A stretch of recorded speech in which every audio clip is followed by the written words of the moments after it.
Well, as I mentioned in a recent video, I was surprised about, I don't know, it was about a week or so ago, to get a message from YouTube saying that my channel was no longer monetized.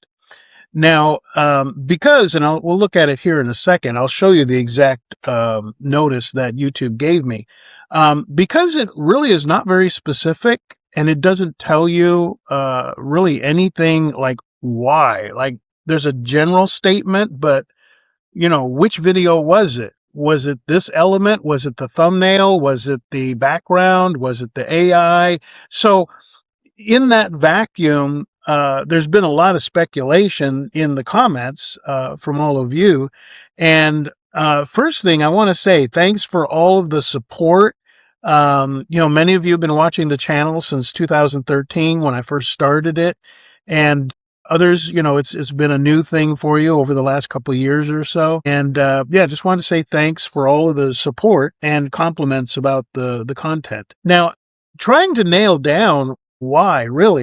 Because whether you're getting pulled over by the cops or whatever, you want to have a cause and effect to nail down so that you can go, oh, okay, doing this causes that effect. So now, I can make adjustments. But in this case, that wasn't very clear. So let's take a look at what YouTube sent me, and then we'll go from there. So as you can see here, and this is the standard notice that's given. Again, the algorithm just says, oh, I think I see a problem. Demonetize their channel and send them the exact same copy-paste response onto the next channel. Probably all happens in less than 3 seconds. It says right here, your channel isn't earning right now. After reviewing your channel using a combination, I kind of doubt that. It's not a combination. Using a combination of automated systems, that much I believe, and human reviewers, I don't buy that. We found it does not follow YouTube channel monetization policies. Our review found that your channel contains the following. So here's the reason. This is all they really give you to work with. And again, it's the same copy-paste message they're going to send to all the channels that get demonetized. Now, some of them, there are like 3 categories. This is the one they gave me. So they said, your channel contains the following: inauthentic content. Now, keep in mind, the entire time I've had this channel, my goal has always been, and you can attest to this, to discuss things that have never been talked about before. Once there was more people in the Philippines vlogging space, my goal has always been to discuss topics that at that time had never been discussed. For instance, I was the first person to do a video on Tampo. Nobody else had done it. I was the first person to do videos about the gay and lesbian presence in the Philippines. I was the first person to do the video about massage parlors. I was the first person to do videos about the dangers of having a maid hired in your home. I mean, there are so many topics that I have striven to be the first person to discuss these things. And of course, then other vloggers picked up on that. But my point is, I have made it my goal in this channel to constantly push new ground. I never wanted to just do a budget video every 2 weeks or talk about the same topic over and over and over. So I kind of see a bit of irony here that the algorithm did not pick up on that. So let's go ahead and continue here. Inauthentic content. Content, and then it gives a definition. Content that appears mass-produced or repetitive to increase views without adding significant educational or other value. So let's look at the 2 things mentioned there. Mass-produced. Okay, the AI Slop, that is the definition of mass-produced. And you've probably seen them, these little ads on Facebook and YouTube that say, pay a subscription and then you can just pick a niche that are already done, pick a cartoon style, it's all template, and then you can pick historical facts, health facts, scary stories, whatever. You just push a few buttons and it will crank out 3, 4, 5, 10, 20 shorts a day. And it doesn't matter if you're doing it or someone else is doing it, the end product looks exactly the same. So imagine all the subscribers these people have, and there's quite a few of these websites that'll do this. By the way, I recommend don't waste your money. Obviously, YouTube doesn't like it. That is the definition of mass-produced content, which has no originality. If you were to look at a video from Bob, who has a subscription to this, and Bill, who has the same subscription, their channels look identical. You couldn't tell one from the other. That is the definition of mass-produced. Did I do that on my channel? No, I did not. No. It's the algorithm looking at the entire channel, again, probably in less than 20 seconds, and then coming to a conclusion based on maybe little trigger points. If it sees that your thumbnails look almost identical, there's always a woman on the right-hand side, there's always yellow text in the upper left corner, and there's always a tropical background, the algorithm looks at that, and even though all the titles are different, even though all the AI women on it are different, the machine doesn't understand that this is not mass-produced. It's AI-produced, which, again, we will get into more detail in a second. It's AI produced, but it's not mass produced. It's like one every 3 days, not 50 thumbnails in an hour. So let's go further into this. Content repetitive to increase views without adding significant educational or other value. Okay, now here's the thing. I follow other vloggers, not about the Philippines, but nutritionists, and doctors. Dr. Berg is one of my favorites. Now, I was watching Dr. Berg because I watch him regularly, and it was this year in March, and I'm watching a video that I had not seen, and in his video, he said, now that it's the Christmas season, I go, wait a minute, it's March. And so right away, that told me, okay, he released this video in Christmas time, December, but now he's reposting it in March, which I'm totally okay with. Why? Because I had not seen that video. And if he had not reposted it, I wouldn't have gotten that information. Because when you repost a video, it goes to the front of the line. It gets put out there by YouTube on the top of the subscription list and all that.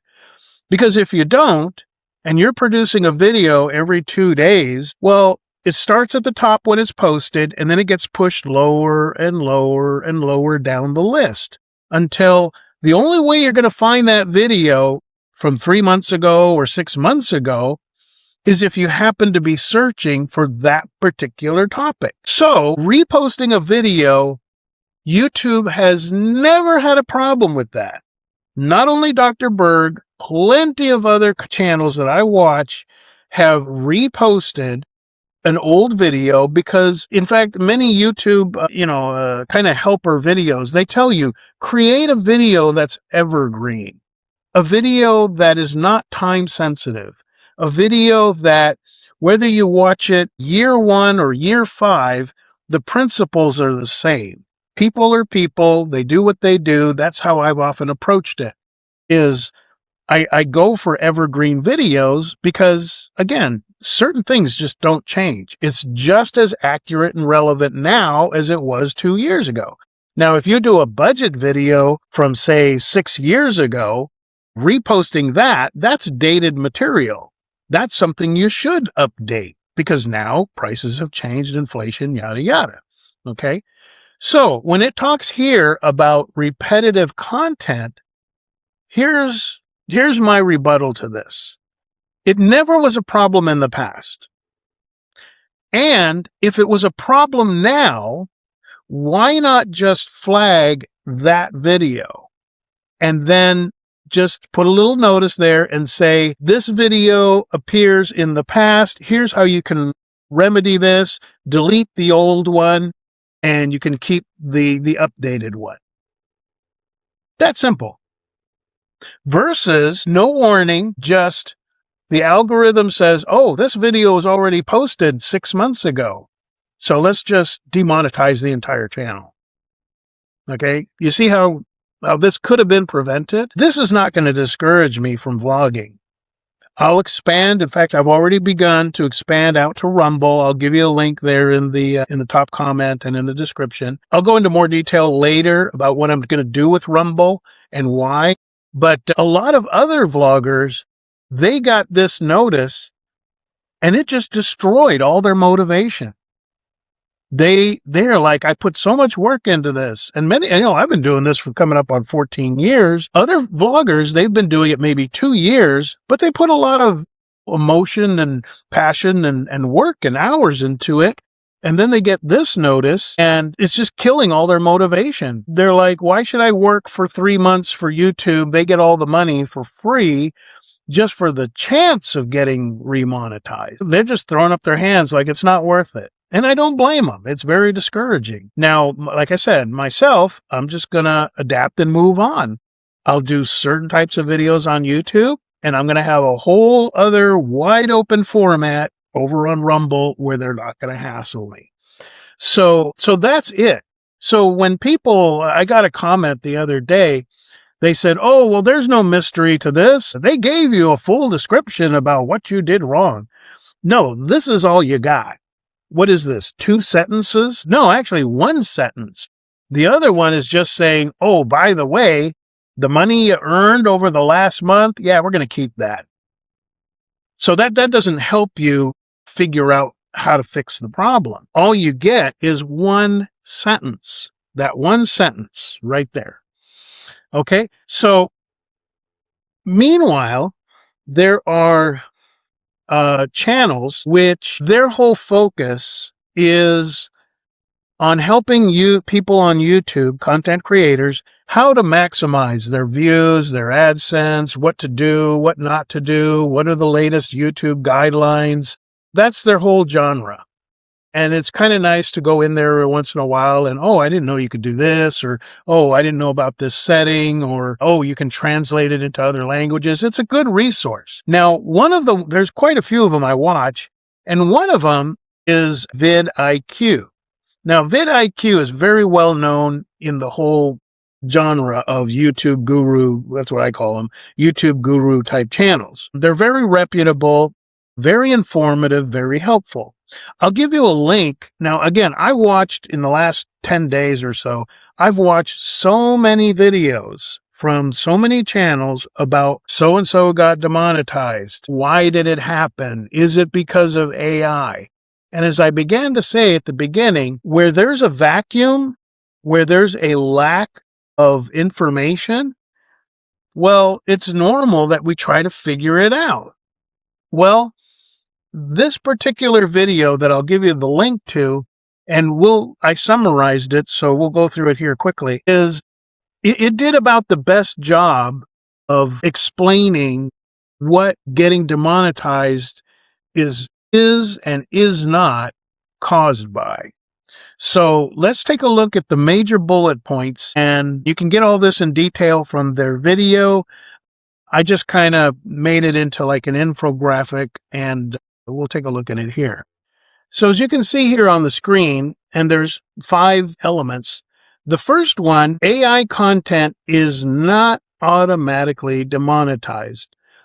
Again, a lot of people, I can see why they would assume that and say, in fact, it was in a lot of the comments, oh, it's because you had AI Filipinas in your thumbnails, or you had AI Filipinas in your slideshow. No, the problem is not AI.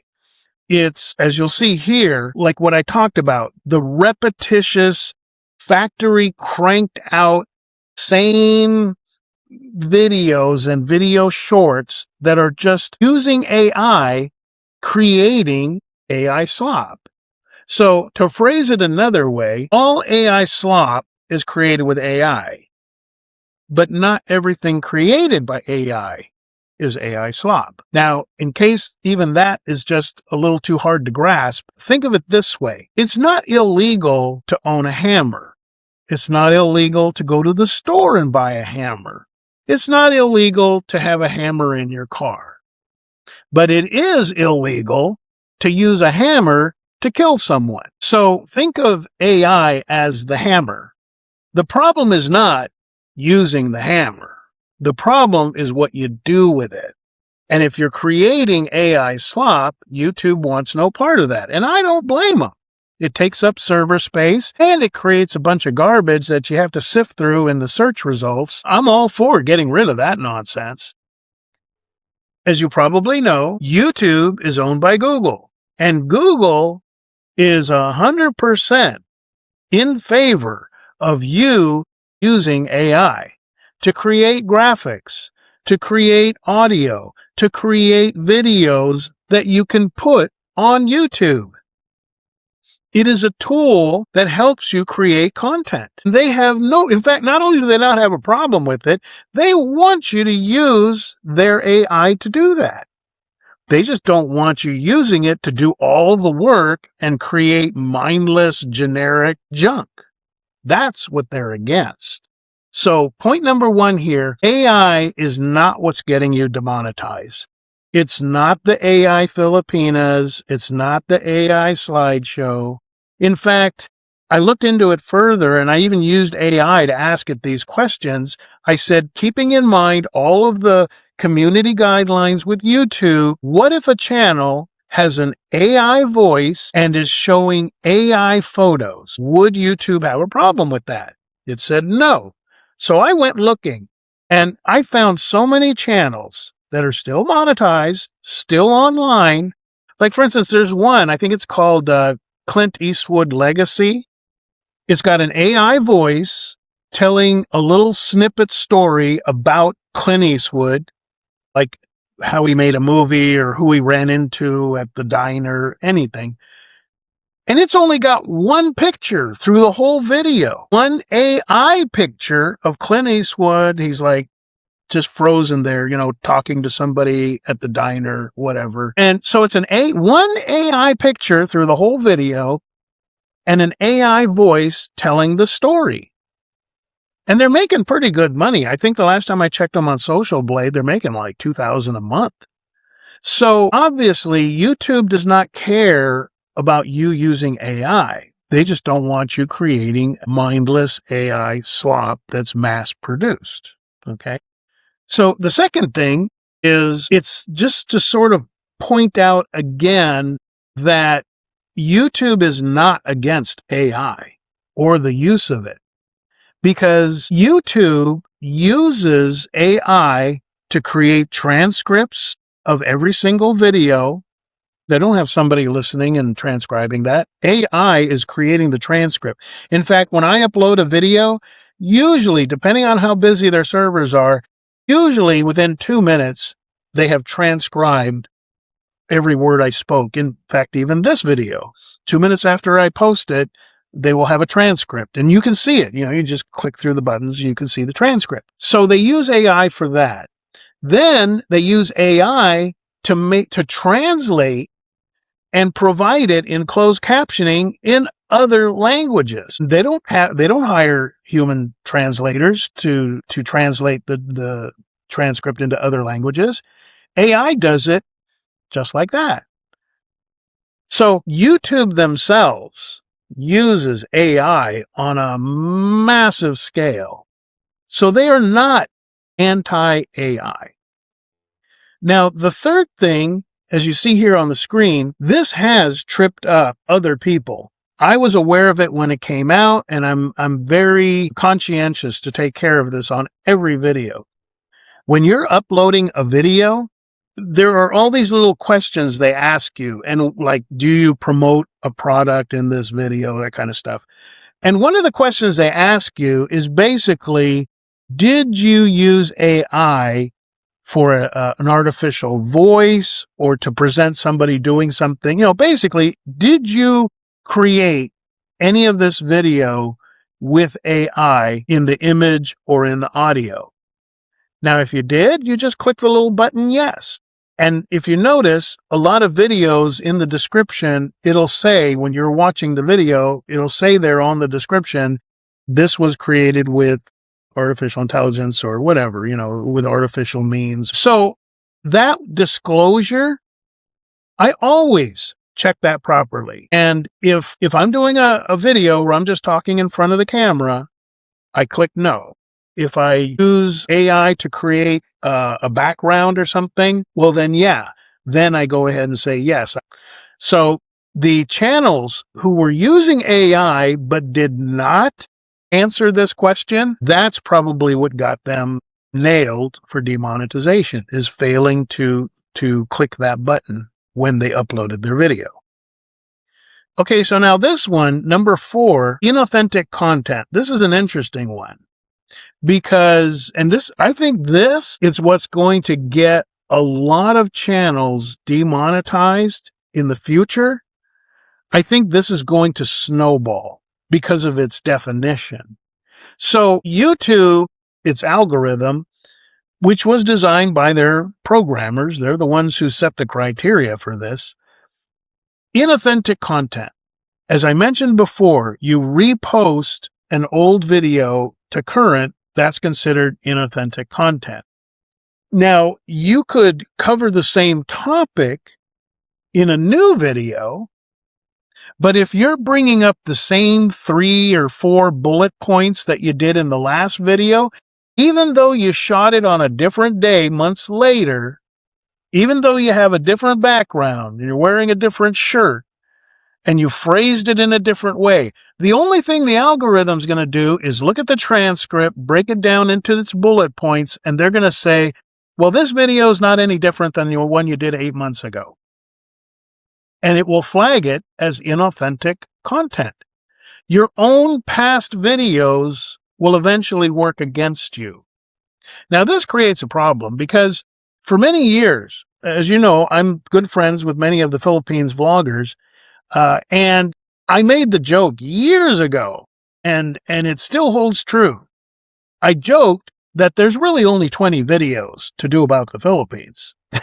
You know, you're covering basically the same ground in a carousel over and over. And the challenge, as I said before, for me, and really for all content creators, the challenge is, what can I talk about that has never been discussed before? Now, what I have also learned over the years is that as soon as you get deeper in the weeds about the nuances of living here long term, those are not the topics that people who have never been here before are interested in watching. So the more nuanced you get, this is where, again, you get penalized. The more detailed and nuanced you get in your topics, the less views you're going to get. And YouTube is not going to put your video at the top of the line and say, hey, here's something you may not have heard before. No. Instead, YouTube encourages, and this is again where you're getting encouraged by one hand and slapped by the other. Very Machiavellian. So what's happening is YouTube, on the one hand, is going to reward you by promoting your video if it starts getting a lot of views and engagement. Well, what gets a lot of views and engagement? Very simple. Videos about how things went wrong. Videos about the budget. Videos about how to get a visa. Same thing, but new expats who have never been here before, those are the videos they want to see. But if you start doing those kind of videos over and over, now you get slapped by YouTube for inauthentic content. If you're going to talk about, say, a budget, you got to somehow spin that in your new video so that it stands out from your old video.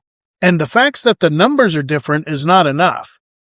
They want added value.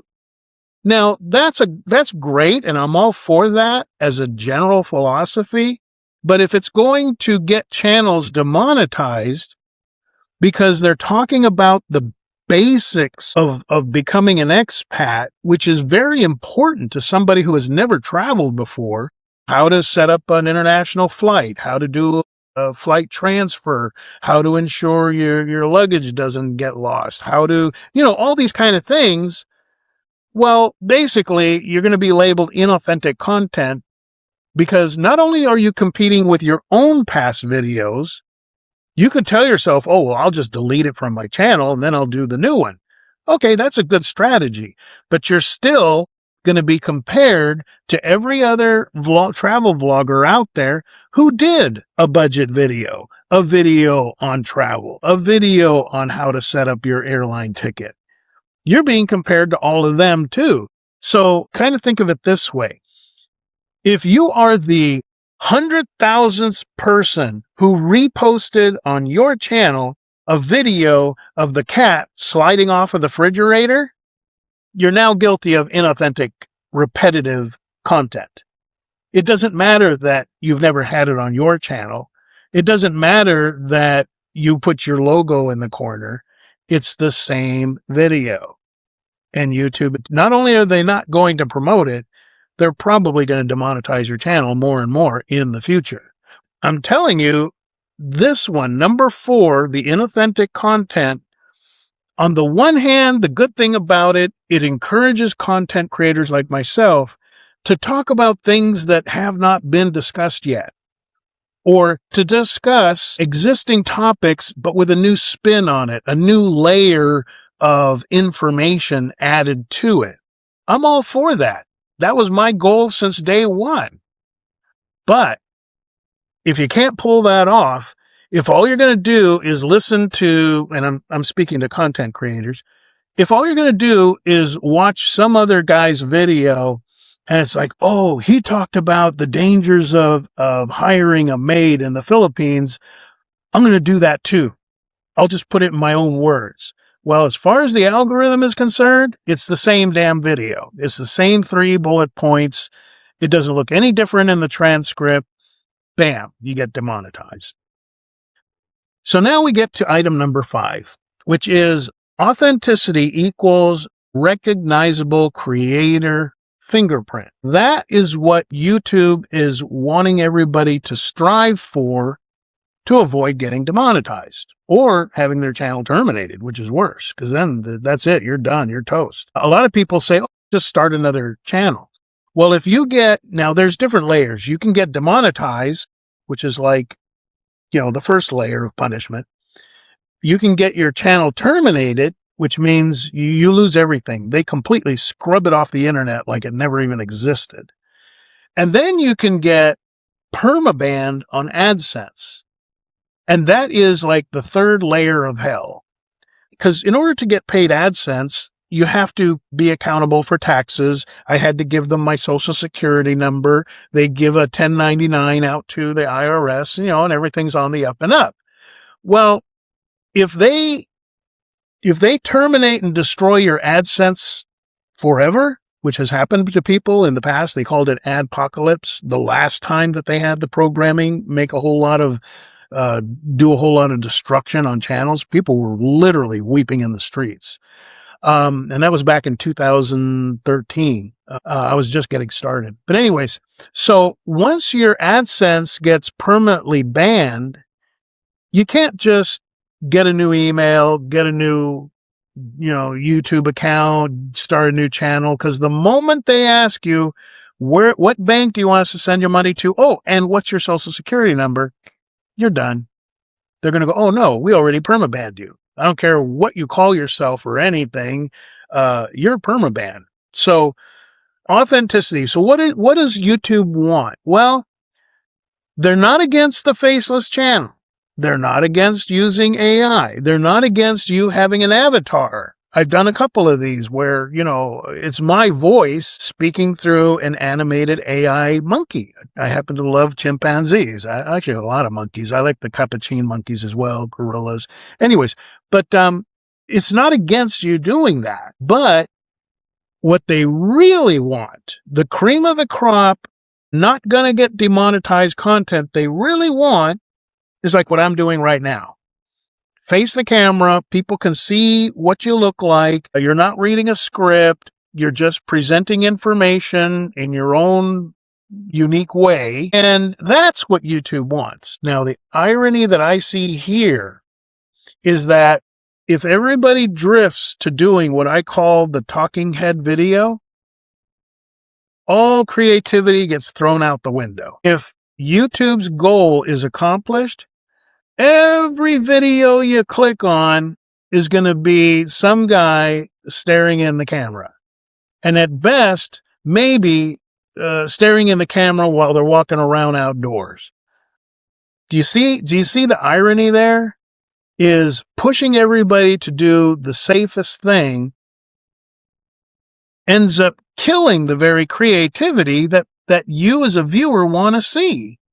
Because if you're into, there's these channels where they play video games and they basically just screencast the playing of these different games, Minecraft and whatever. There's people that love watching that. But if you're now in danger of getting demonetized because they can't see your face, or the background is not cut. For instance, I asked AI, well, what if I have dash cam footage, which I've done, and that plays in the background while you can see my face in the corner in a video inset?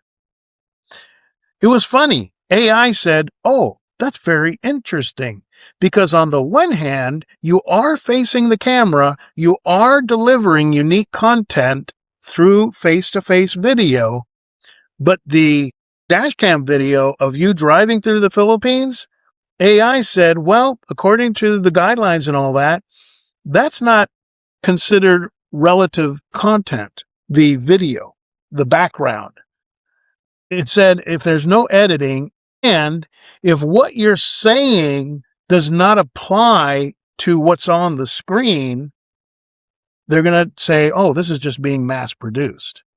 So it really puts content creators on YouTube into some very narrow little guide rails that it's like, well, don't step too far to the left and don't step too far to the right, or you're going to get nuked. You're going to get zapped.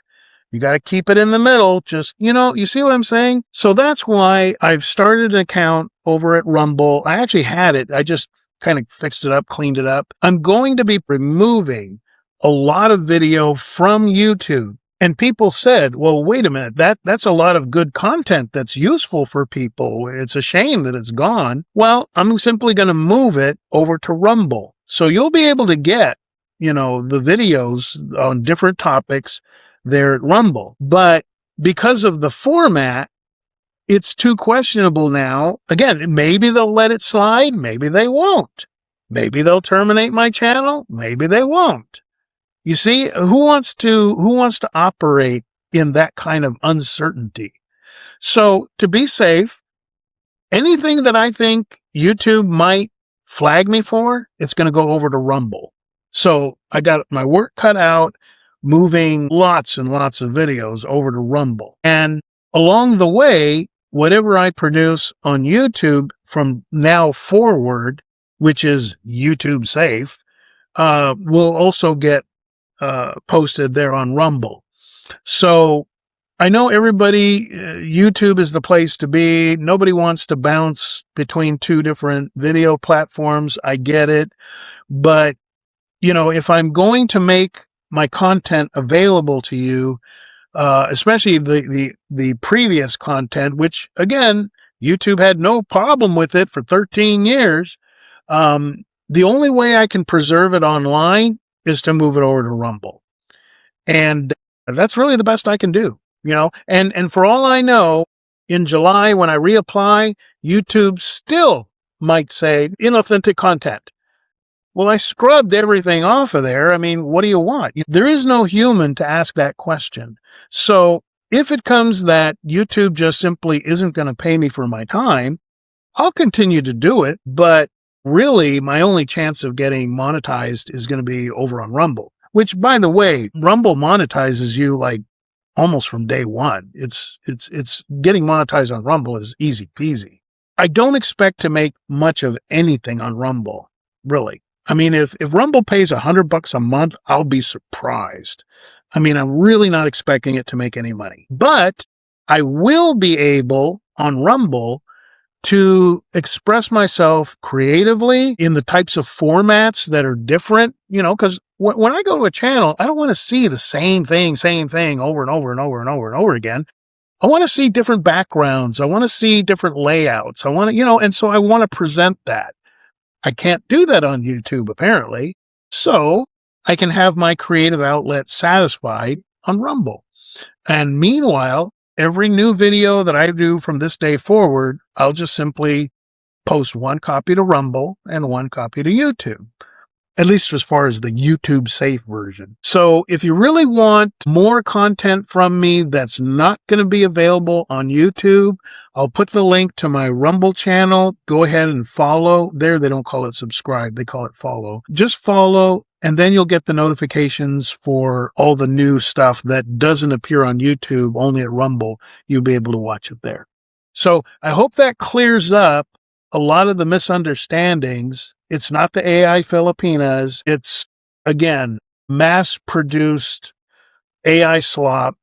And again, people hear that term and they go, well, my definition of AI slop. No, we're talking about mass-produced generic content that is something you could just read off a transcript from ChatGPT. That is AI slop. Just because somebody doesn't like AI Filipinas, that's not the definition. So hope that clears up some of the mystery about all this. And again, there's my plan for resolving the situation. Fortunately, I'm not in the position that I need to depend on YouTube for money. I've got all my expenses covered, and I'm doing this really as a hobby. And if it makes a little money on the side, even better. But everybody has different hobbies. Some people pay money so they can go scuba diving, playing golf, or whatever. Me, this is my hobby. I enjoy doing it. It's not a chore, and I like helping people. So if I can prevent somebody from some harm or problems, I'm happy with that. If I can help somebody maximize their move to the Philippines and find out what's available, well, then I'm happy about that. I've met so many of you guys in the grocery store, on the ferries, in restaurants. Just the other day, I was at the Bohol Bee Farm having dinner with, again, another viewer, and another viewer came by the table, and so many guys have walked up. Oh, and then another one at the grocery store just 4 days ago. I was looking at the butter, and the guy just comes up and with his wife and his 2 kids, he goes, man, you're the reason I moved to the Philippines. And look, I met my wife and these are my 2 kids. And I'm like, wow, this whole reality would not have happened. He just didn't feel secure about moving abroad until he watched the channel. Now, I'm sure there were other vloggers that influenced him as well, but he was really appreciative for the content. So that's my hobby. And I don't need to be paid to do it. I enjoy it. But if I can get paid, that's great. It's money I can invest or give to V's parents or give to V for her savings account. But me, all my needs are met. I've got food, a secure place to sleep. I got 2 dogs that keep me laughing every day. I really don't need much more than that. So if there's a little bit of money, that's a nice cherry on top. So love to hear your thoughts about all this. And again, check out the Rumble link in the description and the top comment if you want to get the other stuff that goes beyond the YouTube parameters.